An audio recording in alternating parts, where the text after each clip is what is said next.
Conta-nos a doutrina espírita nas obras doutrinárias, e isso já desde o Livro dos Espíritos, nós encontramos esta informação de que o espírito, ao ser criado por Deus, é criado dentro de uma circunstância bastante singular. Somos criados simples e ignorantes. Essa informação de simplicidade e ignorância, ela é apresentada na obra básica em 5 questões distintas. Na questão 115, repetida na questão 121, depois na 133, na 534 e lá na frente, na questão 1006, novamente, essa mesma expressão, que somos simples e ignorantes, ressurge na obra, reforçando esse conceito e apresentando para nós a leitura de que o espírito, ao ser criado, ele é ignorante no sentido de desconhecimento da verdade, de desconhecimento do bem e do mal, desconhecimento das ciências e de todos os saberes que dizem respeito à vida humana. Nós, enquanto espíritos ignorantes, não sabemos nada, e quando somos criados ainda no princípio de todas as coisas, como nos diz a questão 540 de O Livro dos Espíritos, que somos criados dentro de um grande mecanismo de evolução que vai do átomo primitivo até o arcanjo, que um dia também começou por ser átomo. Quando somos criados simples e ignorantes, não sabemos nem organizar a matéria orgânica ainda. Nós trabalhamos associados à matéria inorgânica, nesse majestoso mecanismo do processo evolutivo. Então, nós não conseguimos nem administrar moléculas complexas, nós temos que trabalhar elementos mais simples. Por isso que o espírito é ignorante e simples. Simples no sentido da dificuldade que ele tem de conseguir dominar a habilidade de lidar com estruturas mais complexas. Mas isso vai acontecendo. Nós vamos crescer e vamos deixar a ignorância e vamos cada vez mais ocupando espaço no majestoso processo da evolução anímica em seres cada vez mais complexos. Vamos vencendo a ignorância, vamos vencendo a simplicidade, acompanhando o mecanismo da evolução dos nossos corpos nos quais nós experimentamos. Assim, portanto, nos diz a questão 120 de O Livro dos Espíritos que o mecanismo que Deus estabeleceu para a evolução dos seres é a experiência. É através da experiência que o espírito vai ganhando saberes e vai saindo da ignorância, avançando em conhecimento e, ao mesmo tempo, assumindo formas cada vez mais complexas. Nessas etapas de desenvolvimento da criatura humana, antes de nós alcançarmos a condição hominal, quando nós ainda somos seres infrahominais, vegetais, animais, nós ainda não temos livre-arbítrio, nós ainda não somos chamados de espírito propriamente dito. Então, como não tenho livre-arbítrio, não tenho consciência de mim mesmo, eu não possuo um desdobramento moral das minhas condutas. Não se exige dos animais uma postura moral. Ninguém vai dizer, mas esse leão está muito egoísta, mas essa formiga é muito orgulhosa. Os aspectos morais não estão relacionados com a condição animal e vegetal, porque esses seres ainda não possuem o desenvolvimento moral. A evolução deles está fundamentalmente no aspecto ainda intelectual da criatura. Quando nós chegamos na condição hominal, quando nós assumimos a postura de sermos já conscientes de nós próprios, capazes de entender o que somos, capazes de compreender a nossa própria existência, que o nosso pensamento se torna contínuo, então nós passamos a ser designados por uma questão conceitual de espíritos. Deixamos a condição de princípio inteligente para nos tornarmos agora conceituados como espírito. A partir do momento em que me torno espírito, será exigido do indivíduo o crescimento agora em duas asas que não existiam antes. Antes ele só evoluía numa asa, a asa intelectual. Ele só tinha que desenvolver o intelecto. Agora que ele alcançou a condição hominal, ele vai desenvolver ainda a asa intelectual, mas a asa da moralidade vai precisar ser desenvolvida. O livre-arbítrio está entregue à criatura humana. Ele está diante das perspectivas de crescimento extraordinário, em que o que se vai precisar agora fazer é o crescimento intelectual? Vai precisar crescer intelectual. Mas o incrível e extraordinário caminho do conhecimento moral descerra-se diante do espírito, e ele agora terá que trabalhar a sua individualidade, não apenas para conhecer, mas principalmente para saber usar o seu conhecimento a serviço do bem. Isso é lindo demais. Isso é lindo demais, porque até então não se exigia o refreio das minhas emoções em prol do coletivo. Um animal inteligente não era exigido a ele a condição de compreender a ideia de repartir, de obedecer, de estar fazendo algo em favor efetivo do bem por consciência própria. Agora não.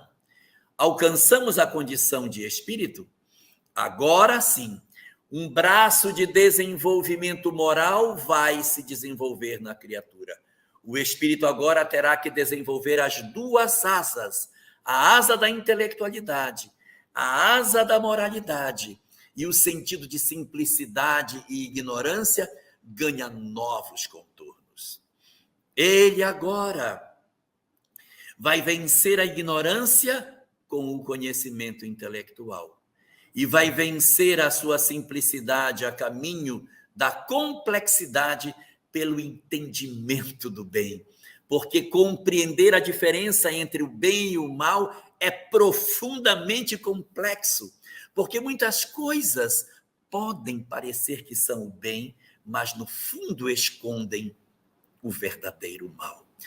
Somente as almas experimentadas, somente os espíritos que já possuem uma caminhada no ponto de vista da experiência é que poderão ter a condição de interpretar o seu saber para que o saber intelectual também se transforme numa conquista moral, promovendo assim o desenvolvimento da criatura nessa caminhada extraordinária que nos conduz à felicidade. Conta-nos a doutrina espírita que a senda do progresso pela qual o espírito vai trilhar a caminho do desenvolvimento das suas potencialidades extraordinárias passam necessariamente pelo experimentar. Na questão 120 de O Livro dos Espíritos, indaga Allan Kardec aos espíritos se é necessário passar pela fieira do mal para chegar ao bem. Em outras palavras, é preciso errar para aprender o que é certo? É preciso cometer um equívoco para descobrir que aquilo não era correto? Não. Eu não preciso errar para evoluir, mas eu preciso experimentar. E para aprender o caminho do bem, nós temos 3 vias diferentes para aprender o que é certo. Caminho número 1, eu erro, percebo o meu erro e digo que eu fiz estava errado. Sofro pela decisão equivocada que tomei. Então, eu percebendo as consequências amargas do meu mau passo, eu opto por fazer uma nova estrada. E eu, então, pelo meu próprio erro, avanço para o caminho do bem. Mas os espíritos não disseram que não é preciso errar para evoluir? Sim, não é preciso errar. Mas essa é uma das circunstâncias. Eu posso aprender pelo meu próprio erro. Isso existe. Segundo caminho, não sou eu que erro. Eu olho o erro do outro e digo, eu não quero isso para mim. Eu vi o que aconteceu com fulano, eu li e vi o que aconteceu, não é bom. Pelo erro do outro, eu não quero isso para mim. Eu vi o que aconteceu com meu irmão, com meu pai, com minha mãe, com alguém da minha proximidade. Eu tive notícias do que aconteceu e pelo que eu vi do erro que o outro cometeu, eu não quero para mim.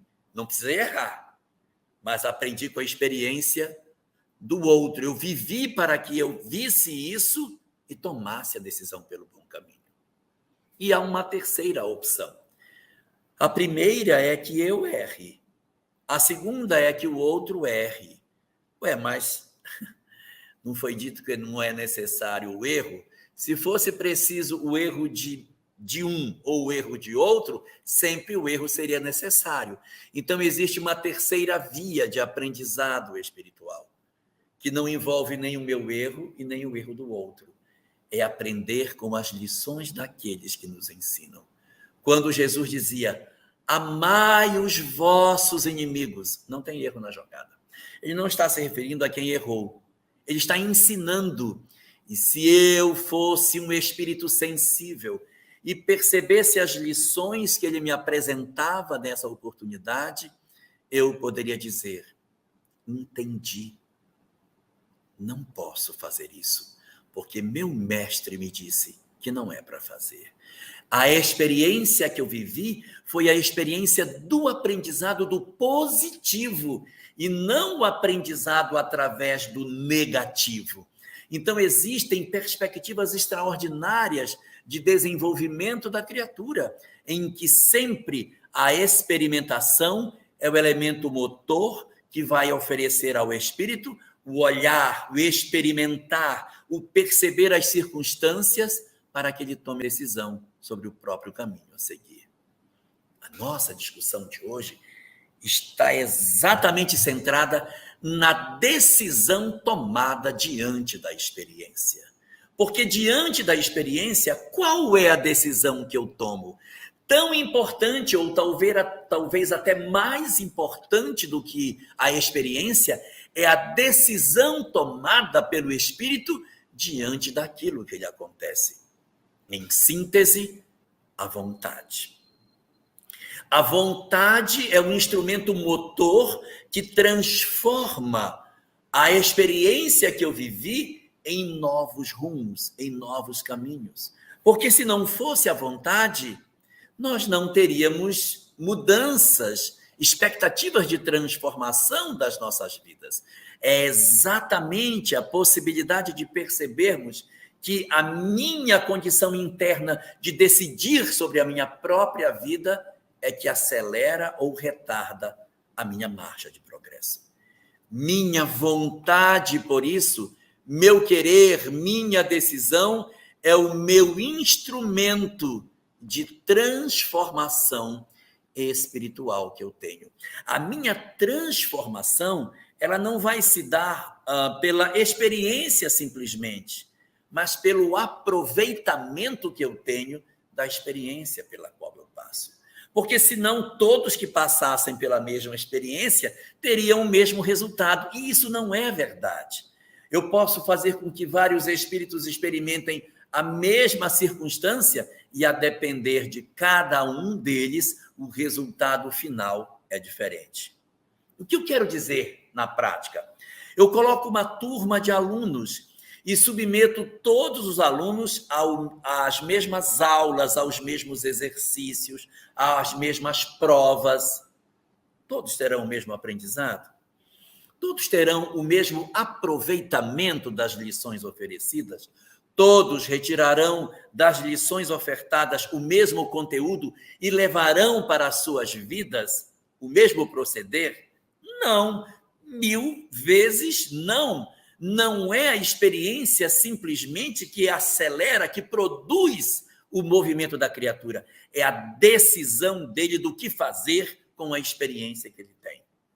Há uma frase muito própria com relação a isso, dita por Divaldo Franco, em que ele diz assim: o mal que me faz mal não é o mal que me fazem, O mal que me faz mal é o mal que eu faço aos outros, porque o mal que me fazem não me torna um homem mau, mas o mal que eu faço, esse sim faz de mim um homem mau. Jean-Paul Sartre, dentro dessa mesma perspectiva, apresenta uma outra frase semelhante, em que ele diz: mais importante do que aquilo que os outros nos fizeram é o que foi que eu mesmo fiz com aquilo que os outros fizeram comigo. Então, o que eu faço com o que os outros me fizeram é que realmente importa para as nossas vidas. Na prática, se pode dizer o seguinte: você tem alguém que sofreu um revés na vida, um golpe afetivo. O grande amor da sua vida abandonou essa pessoa. Amava essa pessoa intensamente e o companheiro simplesmente virou as costas e partiu. O que vou fazer eu com a decisão do que o outro me fez? O que o outro me fez não é tão importante como o que eu vou fazer a mim mesmo ou de mim mesmo com o que o outro me produziu. Somente quando eu mergulho no meu próprio eu e analiso o que eu vou fazer com o que os outros me fizeram, é que eu sei se eu tive ou não um aproveitamento efetivo das experiências que a vida trouxe para que eu pudesse viver. Portanto, a nossa capacidade de avançarmos na vida, de transformarmos o nosso proceder, de caminharmos com mais ou menos velocidade na vida, não depende fundamentalmente da experiência, porque muitos passam pelas experiências dormindo, adormecidos enquanto espíritos, sem perceber o chacoalhar que a vida lhes propõe, enquanto que outros estão despertos para o processo da mudança. Assim, portanto, é a nossa vontade, é o empreender da transformação minha no grande mecanismo da vida que vai fazer com que a gente consiga, sim, oferecer a nós próprios um crescimento efetivo para as nossas almas.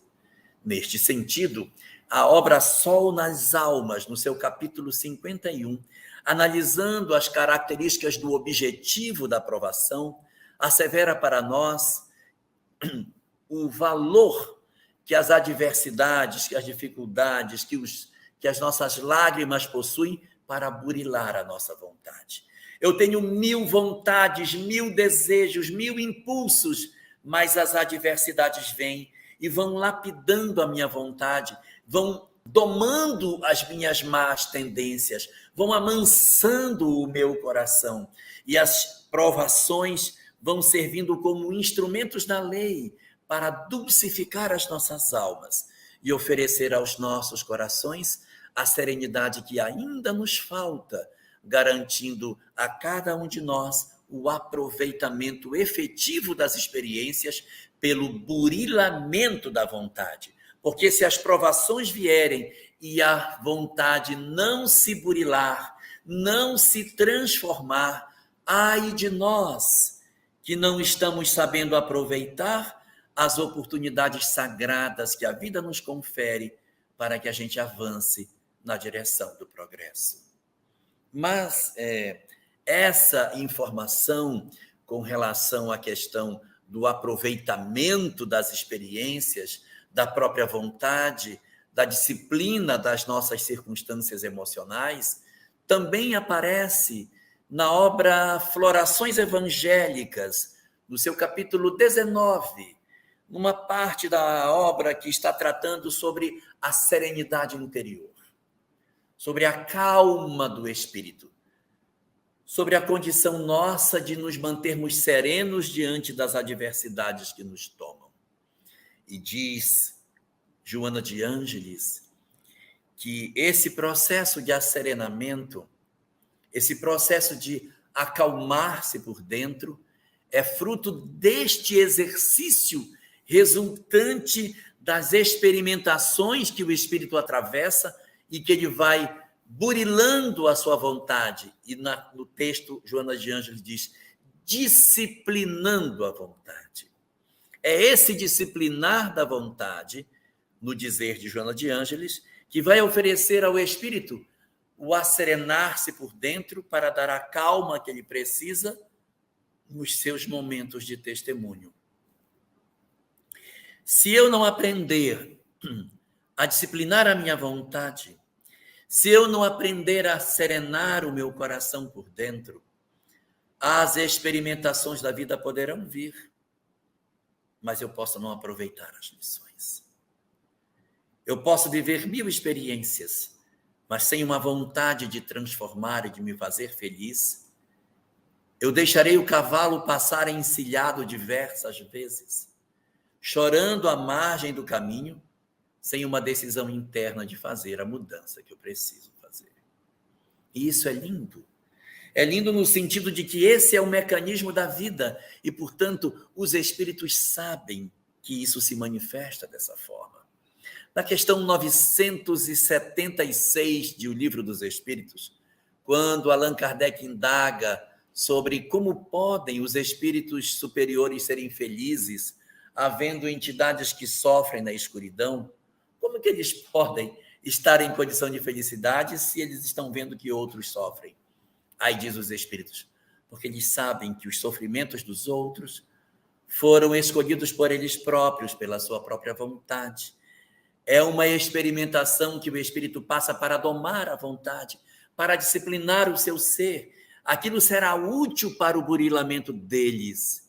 E uma segunda questão muito interessante, dizem os espíritos a Kardec, é uma experiência temporária, porque os espíritos superiores sabem que quando eles se disciplinarem, automaticamente o sofrimento cessará. Então, se o sofrimento é temporário, se ele sempre vai terminar, porque o destino é a felicidade, e eles são decorrentes da busca que o próprio espírito fez de si mesmo, então, eles não se angustiam, porque eles possuem uma leitura do mundo bem diferente da nossa. Na obra Religião dos Espíritos, na página 87 da versão antiga, porque essa obra ela não era marcada por capítulos, ela comenta sobre a ação dos benfeitores nas nossas vidas, dizendo que eles atuam com todo tipo de ação, mas não interferem na vontade do ser humano. Por quê? Porque ele precisa ter a vontade do progresso, esse desejo de se transformar, essa vontade de ser diferente, tem que partir do espírito. Eu posso ser o mentor de quem eu quiser, mas eu não tenho o poder de interferir na vontade do outro, porque ele precisa querer ser melhor, ele precisa desejar ser feliz. Seria uma construção falsa se nós nos mascarássemos de sermos realmente bons na tentativa de ocultar a vontade dos outros e tentar exercer uma influência sobre a vontade do protegido. O protegido precisa ir tateando pelos seus próprios passos, ainda que no escuro, procurando a luz. Tem que ser assim. Ele tem que ter a vontade de se movimentar nesse sentido.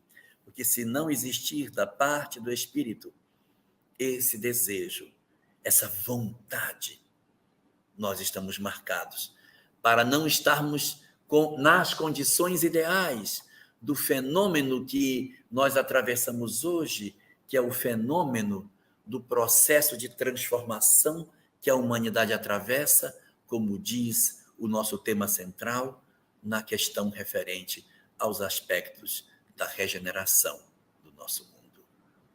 Hoje, às portas do processo de ida para um mundo de regeneração, o que nos impede de acessar essa sociedade? O que impede os espíritos de ingressarem na condição mínima suficiente para permanecerem no planeta? Há muitas pessoas que dizem, não, mas muitos espíritos vão migrar da Terra, muita gente não vai dar conta. As pessoas falam assim como se de repente não tivesse vaga para todo mundo, mas não é verdade. Existe vaga para todos. Se todos os espíritos vinculados à Terra apresentarem a condição mínima para permanecer no planeta, ninguém migrará. Ninguém vai migrar. Só migrarão da Terra as almas que efetivamente demonstrarem que não têm condição de permanecer no orbe. E que espíritos são esses? Quais as características que nós podemos dizer que os espíritos possuem e que lhes impedirá de permanecer no planeta Terra? Olha a característica que existe e está posta lá na Gênesis, no capítulo 18, no item 27. Lá é dito: migrarão do planeta os espíritos marcados pelo fato de serem maus, não tocados pelo bem. Veja que não são os maus, são os maus não tocados pelo bem. E o que seria uma boa definição de uma pessoa que é má, não tocado pelo bem? Um espírito mau, não tocado pelo bem, seria um espírito mau, mas que não é tocado pelo bem. Essa que é a definição. Ou seja, o bem não o toca, ele não se sente tocado. Ele faz o mal e diz assim: eu fiz, conto para você que fiz, gostei de ter feito e faço de novo e ainda aconselho os outros a fazerem. Solta a minha mão para ver se eu não faço de novo. Eu adoro fazer o que eu fiz, não sinto remorso e vou continuar do jeito que eu sou. Ele sofre, portanto, da síndrome de Gabriela. Eu nasci assim, eu sou assim e eu vou querer ser sempre assim. Só que ele não vai ser sempre assim, porque a marcha do progresso se impõe sobre os espíritos e ainda que ele queira, lá na frente, ele se curvará à necessidade de mudança, porque é impossível ser feliz sem amar. E a sede de felicidade, a sede de paz, chegará um dia que vai curvar todos nós para dizermos: não suporto mais. Preciso mudar a minha vontade. A minha vontade precisa se alterar, porque eu não suporto mais ser infeliz. E, naturalmente, nós vamos procurar uma nova história para as nossas próprias vidas. A vontade, portanto, é o grande móvel do espírito na direção do progresso. Se nós tivermos uma vontade firme de dizer: eu não quero mais ser como eu sou, eu quero mudar, automaticamente eu saio daquela possível, entre aspas, lista dos espíritos migráveis. Os espíritos migráveis ou espíritos programados para a migração são os que estão de costas para o fenômeno da evolução. Eles são quase que impermeáveis à mudança. A sua vontade está como que cristalizada diante dessas perspectivas e diz: não suporto mais esse pessoal me perturbando, querendo que eu mude. Eu vou continuar como eu sou. Quando eu tomo essa decisão na minha vontade, eu me inscrevo entre aqueles que vão migrar. Mas quando, ao contrário, eu digo: eu não suporto mais ser quem eu sou, eu quero mudar, ainda que eu ainda seja mal, ainda que eu ainda seja mal, eu já não sou mais o mal não tocado pelo bem. Eu sou o mal tocado pelo bem. Eu digo: meu Deus, o que eu fiz? Fiz besteira, não podia ter feito. Nossa, mas eu faço de novo. Errei de novo. Nossa, meu Deus, não queria mais ser assim, mas faço de novo. Esse é mal, mas é mal tocado pelo bem. O que vai acontecer com os espíritos que estão nesse padrão de vontade? Que são maus, mas são maus tocados pelo bem. Diz a doutrina espírita que os maus não tocados pelo bem migram do planeta para uma outra sociedade mais primitiva. A Terra avança para uma condição melhor, sai de planeta de provas e expiações para uma nova realidade social chamada mundo de regeneração, e os que não se modificam migram da Terra para recomeçarem o trabalho seu em outros mundos, novamente no estágio de provas e expiações, que é um modelo social típico da Terra. Maldade, perversidade, crueldade, indiferença, desamor, ódio, egoísmo, inveja, paixões envilecentes. esse cenário de perversidade é muito típico de mundos de provas e expiações. Não conseguiu se tornar sensível, migra da Terra para reintegrar a esta sociedade num outro lugar. Tá, mas isso é os que não mudaram. E os que são maus, mas que são tocados pelo bem? Eu vou guardar para dizer deles daqui a pouco, só para deixar vocês curiosos. Eu vou falar dos que se modificaram. Os espíritos disseram, não, eu não posso ser assim, eu tenho que mudar, eu não quero mais ter esse processo de desamor na minha vida. Os que se transformaram, esses permanecem na Terra. E na obra O Evangelho segundo o Espiritismo, são apresentadas 3 características comportamentais desses espíritos. Característica número 1, desejo de compreender e viver a lei de Deus. Está lá no item 17 do capítulo 3º do Evangelho segundo o Espiritismo. Característica primeira, desejo de conhecer e viver a lei de Deus. Então, não é só você ter uma vida, como muitos poderiam pensar, religiosa, dentro de um templo religioso. Não. É amor a Deus no sentido pleno. É amar a Deus, amar a natureza, cuidar dos animais, cuidar das plantas, do meio ambiente, apaixonar-se pela vida, ter prazer de viver, sentir-se integrado na obra da criação, ser alguém que se apaixona pelo dom de viver, que ama viver, está apaixonado pelo dom da vida, enxerga Deus nas coisas em seu derredor, tem uma conexão com Deus pela prece, pela oração, sente-se protegido, sua fé é vibrante, é forte, mas não é só um sentido religiosesco, não é só um sentido de sacralidade, ele tem uma visão de mundo em que ele ama a natureza que o circunda como expressão da vontade desse Criador e, por isso, se integra dentro desse trabalho. Característica número 2, acentuado senso de justiça. Ele não permite mais uma sociedade com tantas desigualdades como a nossa. Ainda que a nossa sociedade possua traços dolorosos de desequilíbrio do ponto de vista da sua condição social, os indivíduos que já possuem essa mudança, eles atuam, mesmo que a sociedade seja assim perversa, tentando diminuir essas diferenças, tentando amar as pessoas. Oferecem-se como instrumentos para a garantia da harmonia entre as criaturas. Não colaboram para uma sociedade perversa.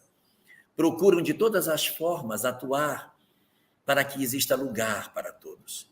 Gostam de cuidar de pessoas, gostam de se dedicar aos outros, porque se o primeiro dos elementos era o amor a Deus, o acentuado senso de justiça é a expressão do amor ao próximo.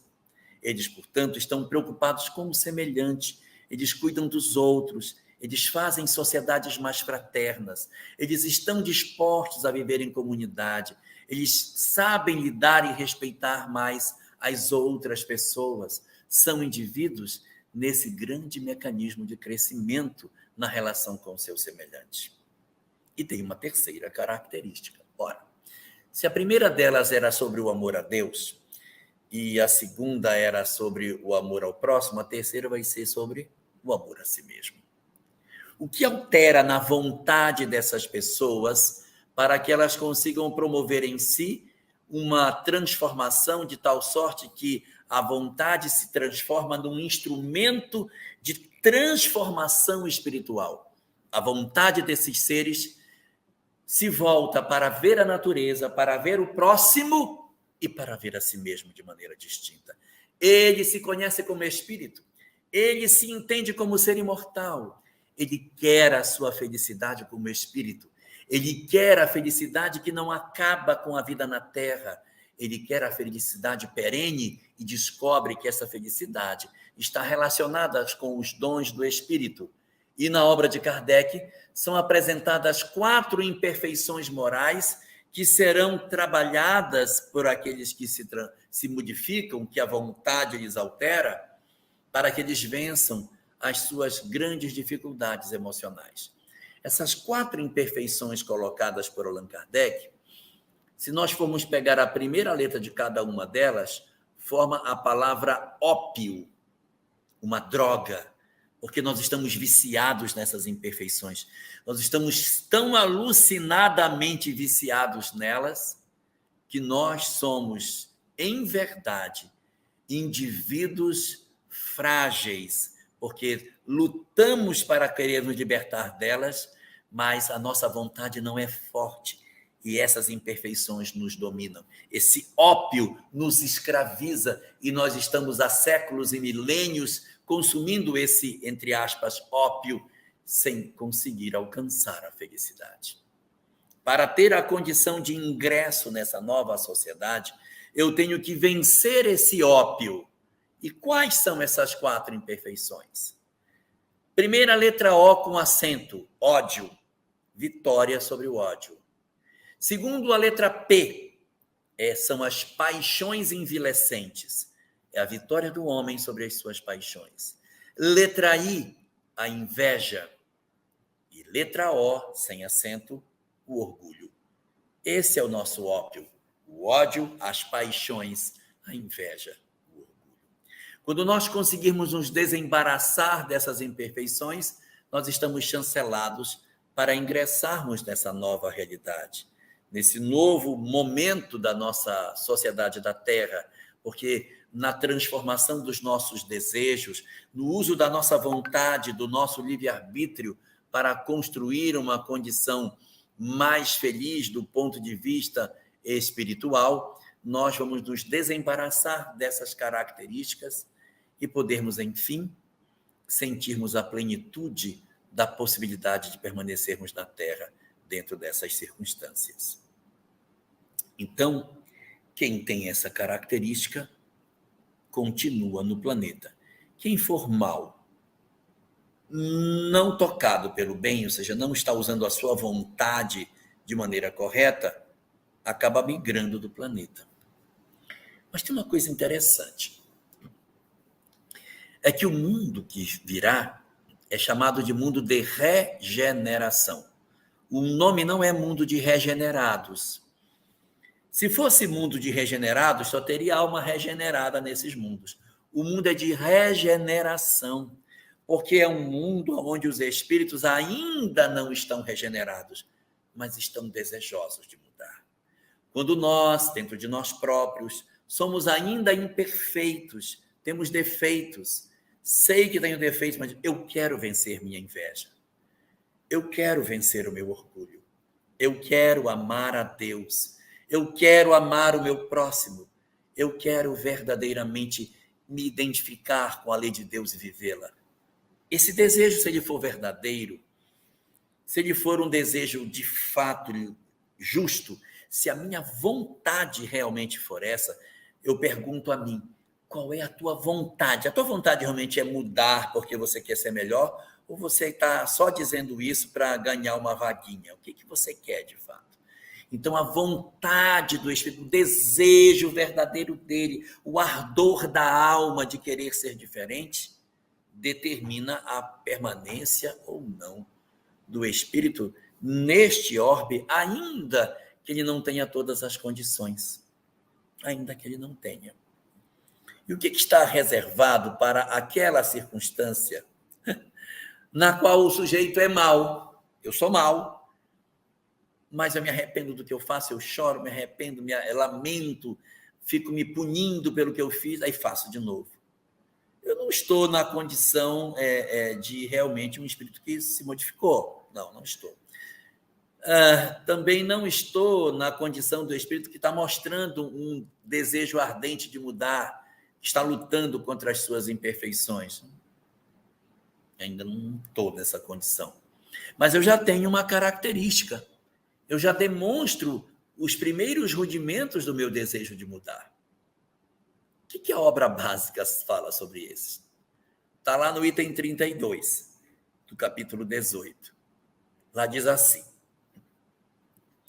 os espíritos que não tiverem a plena condição de permanência no mundo de regeneração, eles podem permanecer sob a condição de demonstrarem esforço de mudança. Comparando isso com a nossa condição de aula, nossos alunos na escola, nós poderíamos dizer que ele é como se fosse um aluno em dependência. Ele passou para a série seguinte, mas está devendo matemática ainda. Então, você vai ficar na 8ª série, vai ficar. Então, eu transfiro o aluno para o ano seguinte. Você vai fazer o 9º ano, pronto, vai fazer. Mas você ficou retido pelo processo que a gente viveu no ano passado, em que você não foi aprovado em matemática. Então, você vai fazer também a matemática da 7ª e as matérias do 9º ano e a matemática do 8º.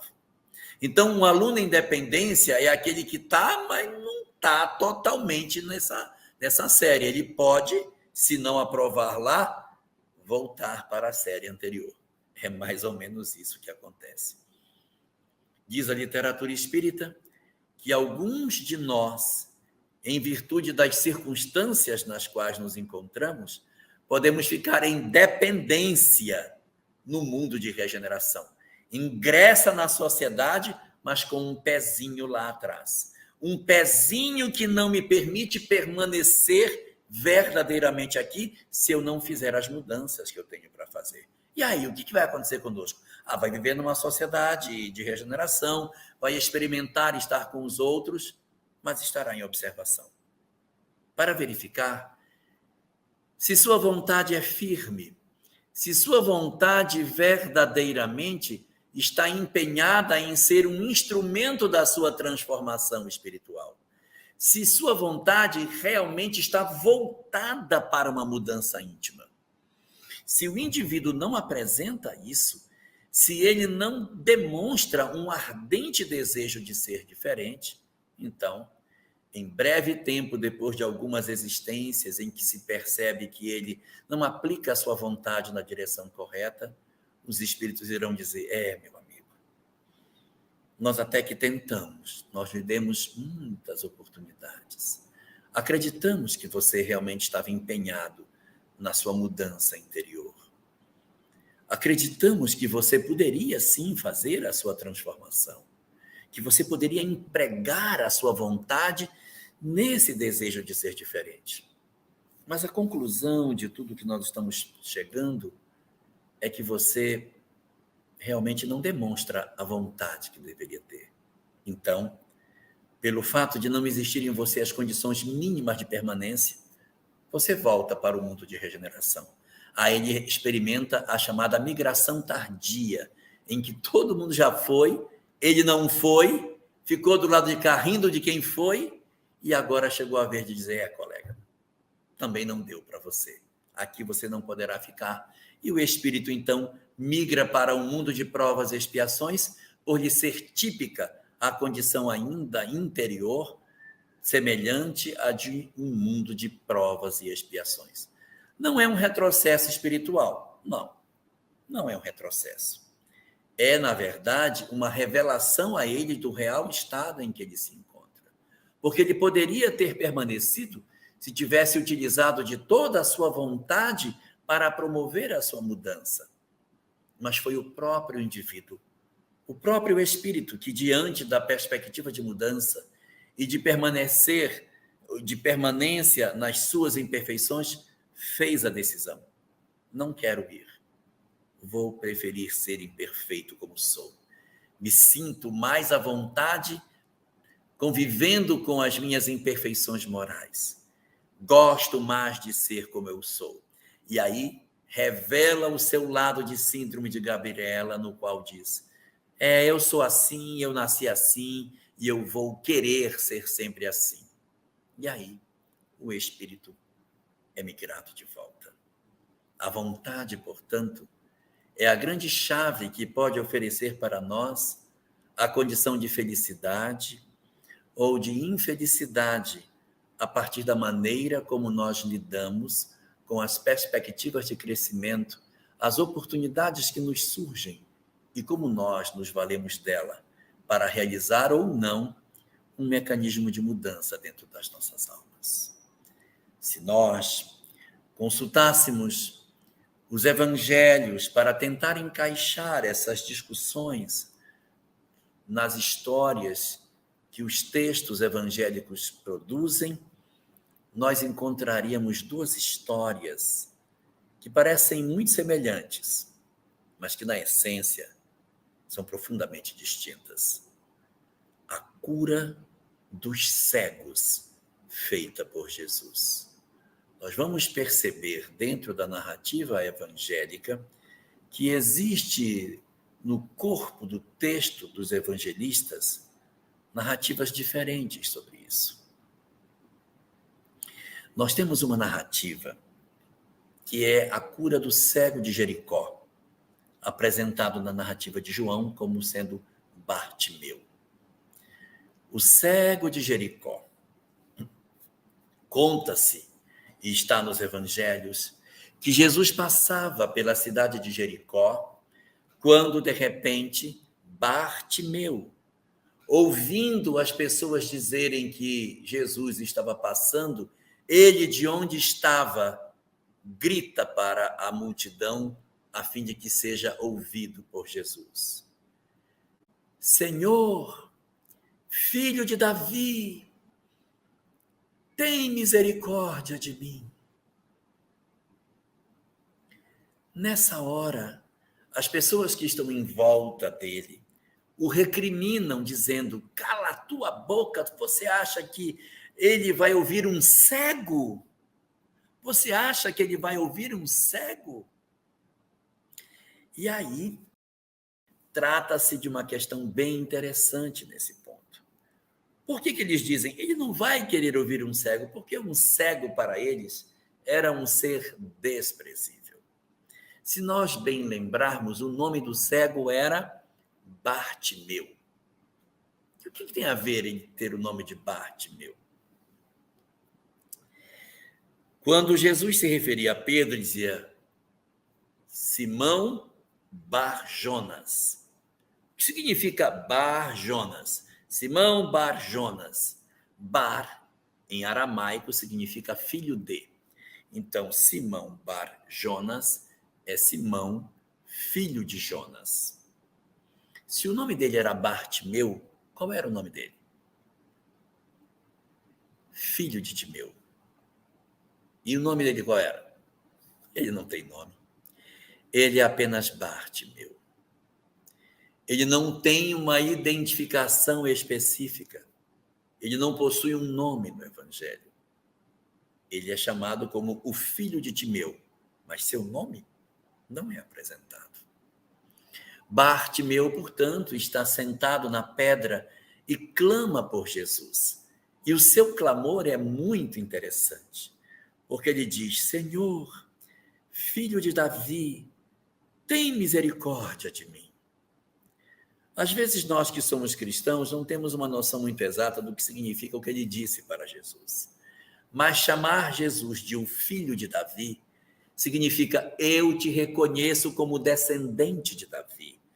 O descendente de Davi é o Messias, porque o Messias viria da tribo de Judá e da casa de Davi. A tribo de Judá, dentro da tribo de Judá havia nascido Davi, e o Messias seria um descendente de Davi. Como Davi havia sido rei, a crença era de que, num dado momento da história, um dos descendentes de Davi, portanto, um herdeiro do trono, porque Davi era rei, da dinastia de Davi, nasceria. E esse seria o rei de Israel. Muito lógico. Eu tenho um rei, seus filhos e netos são naturalmente os descendentes dessa linhagem, e num dado momento vai nascer um descendente de Davi, que vai ser o Messias, o rei de Israel. Por que Jesus era chamado de o rei dos judeus, ou que seu crime diante do Império Romano foi dado para ser o rei de Israel? Jesus de Nazaré, INRI, Jesus de Nazaré, rei dos judeus. Esse foi o crime dele. Então, por que Jesus era chamado de o rei dos judeus? Porque era filho de Davi. O Messias era o filho de Davi. Então, quando alguém dizia, tu és o filho de Davi, eu estou dizendo, eu te reconheço como Messias, eu te reconheço como o esperado, eu te reconheço como o Senhor desta terra, eu te reconheço como nosso rei, eu dou a ti as honras e todas as glórias de Israel. Tu és a autoridade entre nós. Tu és o poderoso, porque tu és quem herda o trono, o cetro e todo o poder da nossa sociedade. Filho de Davi, tem misericórdia de mim. Senhor Todo-Poderoso, Messias de Israel, o esperado de tantos séculos, Senhor, misericórdia por mim. E os homens em sua volta diziam: ele não vai querer te ouvir. E quando diziam isso, ele gritava ainda mais alto. Ele repetia seu pedido para que Jesus o ouvisse. E de repente Jesus disse: venha até mim. E aí conta a narrativa que ele tirou a capa e levantou-se e foi na direção de Jesus. E ao aproximar-se dele, Jesus perguntou: o que tu queres que eu faça? E ele disse: Senhor, que eu veja. E o Cristo então o tocou e ele passou a ver. Não é lindo? Qual foi o elemento que provocou a cura de Bartimeu? A vontade. A vontade. Ele moveu-se dentro de si e tirou a capa, que, segundo os estudiosos, era usada pelos mendigos. Eles eram reconhecidos pela capa como sendo mendicantes. Quando Jesus os chama, ele diz: não preciso mais de ti. O Senhor me chamou, já estou curado antes mesmo de chegar diante dele. A certeza da cura, a certeza de que o Senhor o curaria, a vontade mobilizada para a transformação espiritual havia sido acionada e Bartimeu foi curado. Mas nós temos um segundo caso. Esse segundo caso é uma cura que somente o evangelista Marcos conta. Nenhum dos outros evangelhos fala dessa cura. Chama-se a cura do cego de Betsaida. Está no Evangelho de Marcos, no capítulo 8. Se não me engano, a partir do versículo 26. Mas é no capítulo 8, com certeza. Nesse capítulo, fala-se o seguinte, que Jesus estava na cidade de Betsaida. Aí olha o que diz a narrativa. E trouxeram um cego a Jesus, pedindo-lhe que o curassem. Isso já diz tudo. Eu nem preciso ler o resto da história. Trouxeram um cego a Jesus e lhe pediam que o curassem. Então o cego não veio pela vontade própria. Ele não decidiu vir. Não foi de sua vontade vir. E não foi ele que pediu a cura. Os que estavam em seu derredor.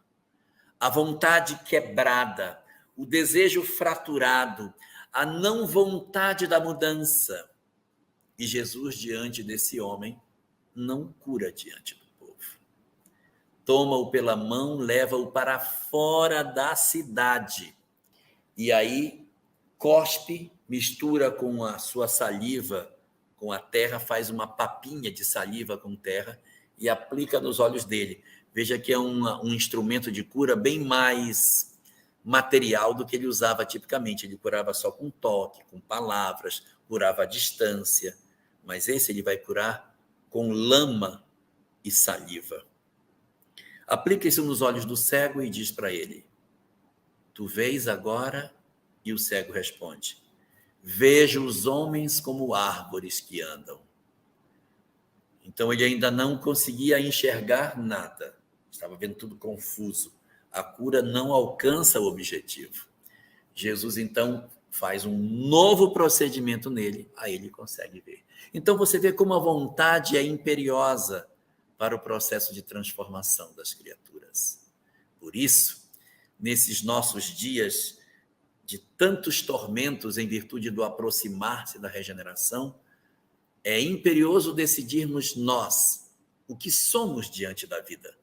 Se nós somos verdadeiramente alguém interessado em mudar ou não. Porque a nossa vontade vai determinar a nossa cura, a nossa libertação e o nosso dom de enxergarmos plenamente o que seja a vida. Em síntese, vamos conseguir descobrir se nós ainda somos como o cego de Betsaida, que vai titubeante, levado pelos outros, sem vontade própria, para o encontro com o Mestre, ou se nós já vivemos o esplendor da vida de Bartimeu, que reconhece Jesus, lança fora a sua capa e sai, ainda que cego, procurando o Mestre, para ajoelhar-se diante dele e pedir: Senhor, que eu veja. Pensemos nisso e decidamos pelas nossas vidas, sabendo que a vontade, indiscutivelmente, será sempre o instrumento da nossa transformação espiritual. Então vamos orar. Senhor dos nossos corações, derrama tua misericórdia sobre as nossas almas ainda frágeis, para que a compreensão do teu evangelho, para que a lucidez que alcança as nossas almas a partir do contato com a mensagem espírita, possa auxiliar os nossos corações a verdadeiramente empreenderem a mudança que precisa ser feita. Ajuda-nos, Senhor da vida, a identificarmos os nossos corações com aquilo que já sabemos. Orienta os nossos passos para que o Espiritismo não nos seja somente um saber que visita os nossos cérebros, mas uma mensagem que habita permanentemente os nossos corações. Senhor, orienta-nos a cada dia para sabermos experimentar o que sabemos no nosso lar, na vivência com os nossos entes queridos, no exercício das nossas virtudes com aqueles que nos conferiste a condição de familiar. Dulcifica assim as nossas palavras, envolve os nossos sentimentos do amor e oferece a cada um de nós a força necessária para que possamos empreender a busca daqueles a quem perdemos, o resgate das relações rompidas, o dom de nos emocionarmos ainda com as nossas conquistas no campo moral. Senhor da vida, não deixa que desistamos de nós próprios, não deixa que a nossa vontade se amolente diante da perversidade do homem e não permite, Senhor, que nos afastemos de Ti, mas concede-nos a compreensão de cada vez mais aproximarmos as nossas vidas do ideal maior que Tu nos apresentas. Que o Teu amor esteja conosco, Senhor, inspirando os nossos dias, guardando as nossas almas na paz que Tu reservas aos que Te obedecem e oferecendo aos nossos corações a serenidade da vida e o dom de nos apaixonarmos cada vez mais pelos grandes e majestosos mecanismos da nossa própria existência em nos apontar os rumos do amor como a única forma de sermos felizes. Dulcifica a nossa vontade, Senhor. Ampara as nossas decisões e guarda os nossos corações na Tua paz e na Tua infinita misericórdia.